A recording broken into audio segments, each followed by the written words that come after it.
Hey stop, tu roules sur le boulevard BD, cet album est fait pour toi. Barcelone, âme noire. 1948. Carlos Moreno Vargas est un jeune homme qui vient de quitter l'Espagne pour la France, espérant y trouver du travail. Dans le compartiment, une dame, Jocelyne, lui propose de travailler pour elle dans son épicerie à Perpignan.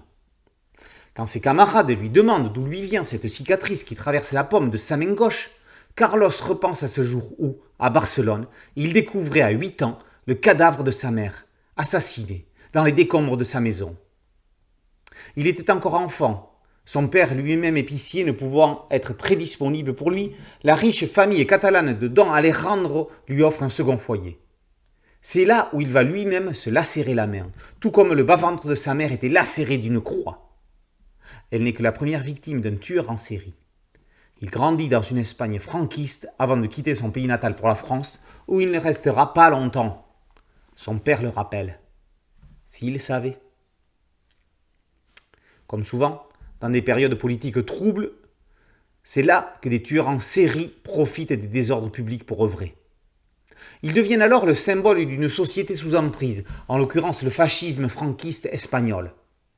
Il faudra plus à Carlitos pour l'empêcher de tracer son destin. Il va se marier avec Paola, la fille de Don Alejandro, après s'être enrichi grâce à un trafic de marchandises entre la France et l'Espagne. Il deviendra un riche industriel catalan, n'hésitant pas à s'intégrer du côté obscur de la ville en devenant l'un des principaux artisans de la pègre barcelonaise. En suivant le destin de Carlitos, on assiste à l'éclosion et au crépuscule d'une époque meurtrie de l'histoire de l'Espagne, au milieu des politicards, des flics, des putes et des gangsters. Denis Lapierre et Gani Jacoupy écrivent une fresque familiale dense. Prévu à l'origine pour une série de 6 albums, le projet a été reformaté pour un long one-shot publié dans la prestigieuse collection Air Libre. Ça se ressent tellement les personnages sont nombreux, avec chacun une personnalité bien définie. Si on regrette la longueur qu'aurait pu prendre la saga collégiale, l'histoire a certainement gagné en efficacité.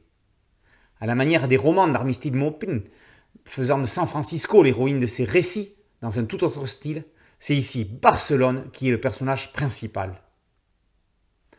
3 dessinateurs se partagent les illustrations dans une unité parfaite. C'est le manque de disponibilité de Rubén Pelerero, à cause de sa reprise de Corto, qui a conduit au reformatage du projet. Il a cependant pu y participer aux côtés de Martín Pardo et de Eduard Torrens. Histoire de filiation, histoire d'héritage lourd à porter, histoire de secret lourd à cacher, Barcelona, âme noire, est une histoire dans l'histoire. Sergio Leone aurait pu en faire un, il était une fois en Espagne. Barcelona, âme noire, par Lapierre, Jacoupy, Pardo, Pelerero et Torrens, est paru aux éditions Dupuis dans la collection Air Libre. Boulevard BD, c'est un site dédié, un podcast audio et une chaîne YouTube. Merci de liker, de partager et de vous abonner. A très bientôt sur Boulevard BD. Ciao.